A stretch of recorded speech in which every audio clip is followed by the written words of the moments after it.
শুক্তো বানানোর জন্য নিয়ে নিলাম আলু, সজনে ডাঁটা, কাঁচকলা, বেগুন, বড়ি, করলা। আর এদিকে 3 চামচ সর্ষে আমি জলে ভিজাতে দিয়ে দিলাম। আর 1 চামচ পোস্ত প্রথমে ড্রাই মিক্সি করে নিয়ে তাতে ভিজানো সর্ষে আর 3 টুকরো আদা দিয়ে একটা মিহি পেস্ট তৈরি করে নিলাম।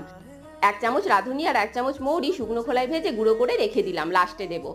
এবার কড়াইয়ে তেল দিয়ে একে একে করে বড়ি, বেগুন, করলা ভেজে উঠিয়ে নিলাম।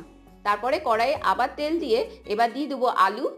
আলুটা ভাজা হয়ে গেলে দিয়ে দিলাম কাঁচকলা, সজনে ডাঁটা। এবার লবণ হলুদ দিয়ে গ্যাসকে কমিয়ে হালকা হালকা করে ভেজে নেব, যাতে নরম হয়ে যায় সবজিটা। এবার সবজিটা আমি উঠিয়ে নিলাম ভেজে।